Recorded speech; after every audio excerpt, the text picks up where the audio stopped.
आवासीय कक्षा में आप सभी छात्रों का अभिवादन है। मैं Anil Kumar, assistant professor political science. आज के इस वीडियो के माध्यम से हम शुक्र नीति में बताए गए मंत्री के दायित्व, उसकी आवश्यकता, मंत्रियों की संख्या इत्यादि के बारे में अध्ययन करेंगे। अर्थात शुक्र के अनुसार मंत्रिपरिषद कैसा होना चाहिए, उसकी आवश्यकता क्यों है और मंत्रियों की संख्या कितनी होनी चाहिए, मंत्रियों की योग्यता क्या होनी चाहिए, मंत्रिपरिषद के कर्तव्य क्या होने चाहिए, मंत्रिपरिषद की कार्यप्रणाली क्या होनी चाहिए। तो चलिए सबसे पहले देखते हैं शुक्राचार्य के अनुसार मंत्रिपरिषद क्या है और इसकी आवश्यकता क्यों पड़ती है। दोस्तों देखिए, कोई भी राजा या शासक कितना ही शक्तिशाली क्यों ना हो, कितना ही क्षमतावान क्यों ना हो, वह राज्य के संबंध में जो भी कार्य हैं उनका निर्वहन अकेला नहीं कर सकता। इसलिए उसकी सहायता के लिए एक मंत्रिपरिषद की आवश्यकता शुक्र बताते हैं और जिसका उल्लेख उन्होंने शुक्र नीति में किया है। तो सबसे पहले बात आती है आवश्यकता की। तो शुक्र कहते हैं कि मंत्री को राज्य के सब अंगों में सम्मिलित किया गया है। शुक्र ने राजा के लिए सहायों की आवश्यकता स्पष्ट करते हुए कहा कि कोई भी मनुष्य छोटे से छोटा कार्य भी बिना सहायकों के बड़ी कठिनाई से कर पाता है। ऐसी स्थिति में अति महान कार्य अर्थात राज्य की व्यवस्था का संचालन बिना सहयोगियों के कर पाना बहुत ही दुष्कर होगा। राजा के लिए युवराज और मंत्री की आवश्यकता स्पष्ट करते हुए शुक्र कहता है कि युवराज राजा की वाम भुजा होता है और मंत्रियों का समूह राजा के नेत्र तथा कान होते हैं। युवराज और मंत्रियों के बिना राजा बाहु, आंख और कान से हीन होता है। मंत्रियों की संख्या कितनी होनी चाहिए, तो इस संबंध में हिंदू पॉलिटी के लेखक जायसवाल ने लिखा है कि जब शुक्र नीति लिखी गई थी तब मंत्रियों की संख्या 8 निश्चित की गई और शुक्र के अनुसार भी राजा के 8 मंत्री होने चाहिए। शुक्र नीति में इन 8 मंत्रियों का उल्लेख इस प्रकार किया गया है: सुमंत्र, पंडित, मंत्री, प्रधान, सचिव, अमात्य, प्राग विभाग और प्रतिनिधि। शुक्र नीति में इन 8 मंत्रियों को राजा की 8 प्रकृतियां बतलाया गया है। शुक्र ने पुरोहित को इन 8 से ऊपर बताया है तथा 8 मंत्रियों और पुरोहित के अतिरिक्त एक अन्य पदाधिकारी दूत की कल्पना की गई है। वास्तव में शुक्र ने राजा की 10 प्रकृतियां मानी हैं, अर्थात 8 मंत्री, पुरोहित और दूत। कार्य और अकार्य का प्रतिज्ञाता जो हो उसे प्रतिनिधि कहा है। राजा के समस्त कार्यों का जो दृष्टा हो उसे प्रधान कहते हैं। जो सेना का ज्ञाता हो उसे सचिव कहते हैं और जो नीति बनाने में कुशल हो उसे मंत्री कहते हैं। जो धर्म शास्त्र का ज्ञाता हो उसे पंडित कहते हैं। जो लोक और शास्त्र की नीति का ज्ञाता हो उसे प्राग विभाग कहते हैं। देश काल के ज्ञाता को अमात्य कहते हैं और जो आय व्यय का ज्ञाता हो उसे सुमंत्र कहते हैं। शुक्र के अनुसार ये जो 8 मंत्री हैं, इन्हीं के परामर्श से राजा को कार्य करना चाहिए। अब मंत्रियों की योग्यता के संबंध में शुक्र के क्या विचार हैं, तो वो कहते हैं कि रामायण, मनुस्मृति और कौटिल्य के अर्थशास्त्र में उच्च कुल में उत्पन्न व्यक्ति को ही मंत्री पद पर नियुक्त करने की बात कही गई है और वो भी इसी विचार परंपरा को आगे बढ़ाता है और कहते हैं कि मंत्रियों के उच्च कुलोत्पन्न होने का समर्थन करता हूँ। इसी विचार को अपनाते हुए शुक्र नीति में वो आगे कहते हैं कि मंत्रिपरिषद के पदों पर राजा को ब्राह्मणों की नियुक्ति करनी चाहिए।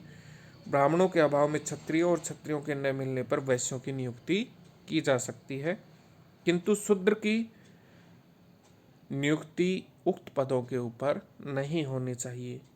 परंतु शुक्र नीति में ही एक स्थान पर यह भी कहा गया है कि वर्ण की उच्चता का विचार राजनीति में न करके विवाह एवं भोजन के समय करना चाहिए।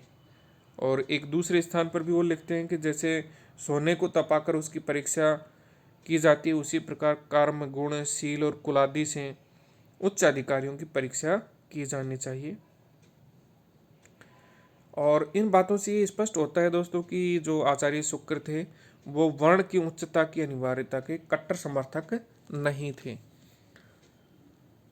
शुक्र नीति में मंत्रिपरिषद की सदस्यता के लिए किसी भी व्यक्ति का उत्तम आचरण युक्त होना अनिवार्य है।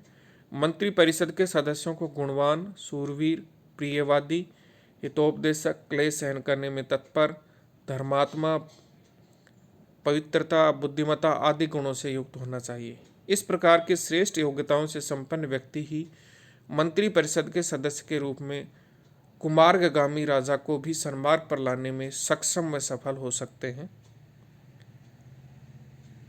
अब बात आती है कि शुक्र के जो मंत्री हैं उनके कर्तव्य और दायित्व क्या हैं।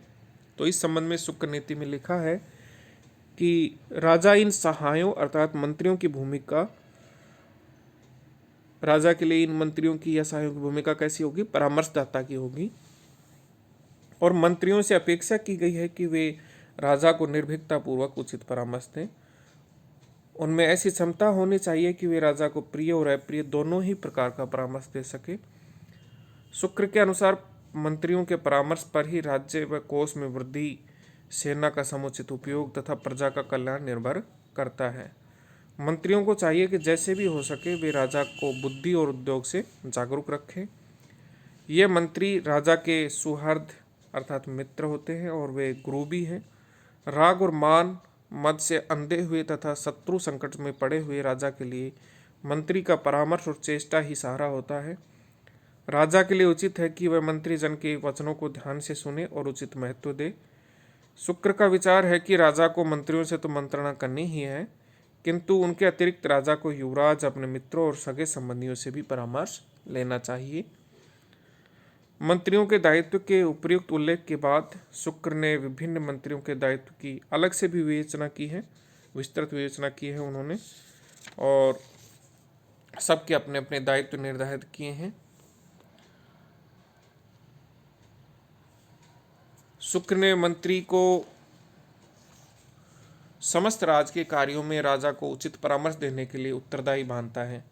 विभिन्न व्यक्तियों और स्थितियों के प्रसंग में साम दाम, भेद और दंड, इनमें से किस नीति को किस सीमा तक अपनाना होगा, मंत्री इस संबंध में राजा को परामर्श दे और अपनाए जाने वाली नीति के परिणाम के विषय में भी चिंतन करे कि जो भी नीति अपनाई जा रही है क्या उसका प्रभाव जनता पर सकारात्मक पड़ेगा, क्या उससे राज्य को लाभ होगा।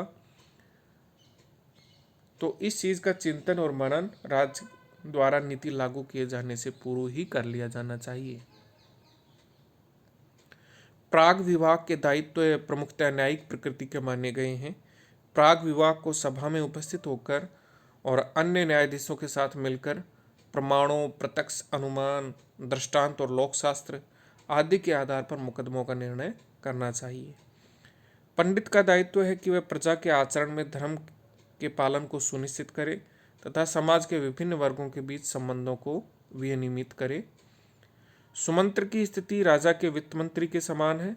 उसका दायित्व है कि वह वर्ष की जो भी आय व्यय है तथा स्थावर और जंगम संपत्ति का जो विवरण है वो राजा के सामने रखे। शुक्र ने अमात्य को शासन के राजस्व विभाग का सर्वोच्च अधिकारी माना है। उसे सौंपे गए दायित्वों की लंबी सूची दी गई है। राज्य में नगरों, ग्रामों व वनों की संख्या की जानकारी उसे रखनी है। राज्य की कुल कृषि भूमि की मात्रा कितनी है तथा उसमें क्या क्या उत्पादन किया जा रहा है, इसका लेखा जोखा भी अमात्य करेगा। बिना जोती हुई भूमि की मात्रा का अनुमान भी उसको लगाना है। प्रत्येक वर्ष शुल्क और दंड के रूप में क्या प्राप्त किया गया है तो इस राशि का लेखा जोखा भी वही रखेगा। बिना जोती गई भूमि में वृक्षों व अन्य वनस्पतियों की स्थिति का सर्वेक्षण भी उसे कराना होगा। यानी भूमि से संबंधित जो भी कार्य हैं, रेवेन्यू से संबंधित जो भी कार्य हैं वह अमात्य करेगा। वनों से होने वाली आय व खनिज संपदा का विवरण एकत्रित करना भी अमात्य का कार्य होगा तथा लावारिस धन और संपत्ति के संबंध में उसे पर्याप्त सूचना होनी चाहिए। इन सब के अलावा सर्व प्रमुख पदाधिकारी पुरोहित के दायित्वों की विवेचना की गई है। पुरोहित का दायित्व है राजा के आचरण के नैतिक पक्ष पर सतर्कता के साथ नियंत्रण रखना। पुरोहित शासक के व्यवहार में धर्म को सुनिश्चित करेगा। जब कभी धर्म और अधर्म के बीच निर्णय का कोई प्रश्न उपस्थित हो तब इस संबंध में राजा को उचित परामर्श देना पुरोहित का दायित्व है, कर्तव्य है। मंत्रिपरिषद और मंत्रणा की कार्यप्रणाली कैसी होगी, इस संबंध में भी शुक्र नीति में व्यापक तौर पर विस्तृत तौर पर चर्चा की गई है। सबसे पहले प्रत्येक विभाग से संबंधित विचारणीय प्रश्न उस विभाग के अध्यक्ष या विभाग के मंत्री के सामने प्रस्तुत किए जाएंगे और विभाग के मंत्री द्वारा उस विषय पर राजा के साथ परामर्श करते हुए निर्णय किया जाता है। राजा अपनी ओर से किन्हीं भी विषयों पर मंत्रियों से परामर्श मांग सकता है। शुक्र नीति के प्रथम अध्याय में कहा गया है कि राजा मंत्रियों का मत युक्ति सहित अलग अलग लिखित रूप में मांगे और फिर उस पर अपनी बुद्धि से विचार कर निर्णय ले। यह बहुत ही लोकतांत्रिक तरीका है कि जिस बात पर निर्णय लेना है उस विषय पर सभी मंत्रियों से अलग अलग लिखित में राय मांग ले, फिर उसका गहराई से राजा अध्ययन करे और तत्पश्चात अंतिम निर्णय शासक या राजा के द्वारा लिया जाए। और इसमें उसका जो महत्वपूर्ण कार्य है वो ये होगा कि वो भावना में ना बहे बल्कि तर्क और बुद्धि के आधार पर निर्णय ले, ताकि राज्य का हित हो, प्रजा का हित हो। राजा को मंत्रियों के बहुमत का आदर करते हुए उसे क्रियान्वित भी करना चाहिए। अगर मेजॉरिटी किसी विषय के ऊपर है तो उस विषय को राजा को मंजूरी दे देनी चाहिए। डॉक्टर जायसवाल लिखते हैं कि शुक्र के विचार में मंत्रिपरिषद के संकल्पों को उच्च स्थिति प्राप्त थी और सामान्यतया राजा ऐसे किसी संकल्प की आलोचना नहीं कर सकता था। राजा, सामंत, भृत्य, राष्ट्रपाल आदि को काम करने की जो आज्ञा दे उसे शुक्र नीति में आज्ञा पत्र का नाम दिया गया है। राजा ऋत्विक, पुरोहित, आचार्यों और अन्य पूज्य व्यक्तियों को कार्य करने की जो प्रेरणा दे उसे प्रज्ञापन पत्र का नाम दिया गया है। शुक्र ने यह विस्तार पूर्वक बताया है कि राजा की आज्ञा पत्र किस प्रकार लिखे जाएं तथा तैयार हों। मंत्री, प्रागविवाक, पंडित और दूत यह आज्ञा पत्र के लेखों को स्पष्ट भाषा में और सुंदर तरीके से लिखे। लेख अच्छी प्रकार से लिखा गया है, यह बात प्रथम अमात्य लिखे। उसके बाद सुमंत्र लिखे कि यह लेख भली प्रकार विचार कर लिखा गया है। फिर प्रधान लिखे कि यह सत्य और यथार्थ है। प्रतिनिधि उस पर मोहर लगावे कि यह पत्र सबको मानना चाहिए। युवराज उस पर यह लिख कर दे दे कि यह अवश्य माननीय है। यह लेख हमें भी अभिमत है। इस प्रकार की सम्मति पुरोहित उस लेख पत्र पर दे। ये सभी लोग लेख पत्र पर अपने अपने नाम की मुहर लगावें। इन सब के पश्चात राजा भी उस पर हस्ताक्षर करे कि हमने भी इसे स्वीकार कर लिया है। सबसे अंत में राजा ही करेगा कि ये विषय के ऊपर जो बात रखी गई है ये उसे स्वीकार है और इसे माना जाना चाहिए। शुक्र नीति के शब्दों में राजा के हस्ताक्षर तथा मुहर के बाद लेख पत्र ही राजा है, न कि राजा स्वयं। जो लेख पत्र जारी कर दिया जाता है सहमति के बाद, हस्ताक्षर के बाद, तो वही लेख पत्र क्या बन जाता है, स्वयं राजा बन जाता है।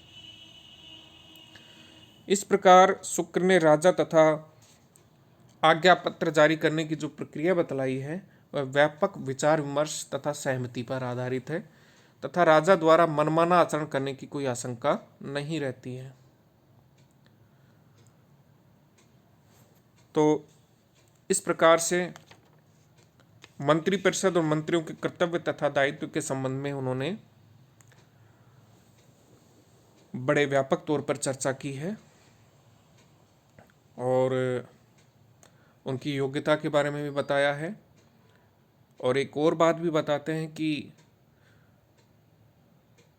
जो मंत्री बनाए जाएं दोस्तों वो बिल्कुल ही उत्तम आचरण के हों, वो गुणवान हो, सूरवीर हो, प्रियवादी हो, हितोपदेशक हो और क्लेश सहने में तत्पर हो, धर्मात्मा हो, पवित्रता उनमें होनी चाहिए, उनमें बुद्धिमत्ता होनी चाहिए। और इस प्रकार की जो श्रेष्ठ योग्यता किसी भी व्यक्ति में है तो उसी को मंत्री बनाना चाहिए, मंत्रिपरिषद का सदस्य बनाना चाहिए।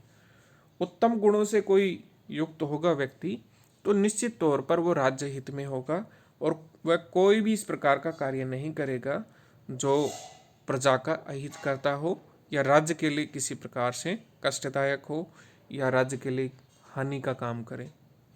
तो इसीलिए मंत्रिपरिषद के सदस्यों के चयन में राजा की बहुत ही महत्वपूर्ण भूमिका है। उसके लिए कुछ अनिवार्य शर्तें रखी गई हैं जिनका पालन करना अत्यंत आवश्यक है ताकि एक श्रेष्ठ मंत्रिपरिषद का निर्माण किया जा सके और इसी के माध्यम से एक बेहतरीन कार्य भी किया जा सकता है मंत्रिपरिषद के द्वारा। धन्यवाद दोस्तों।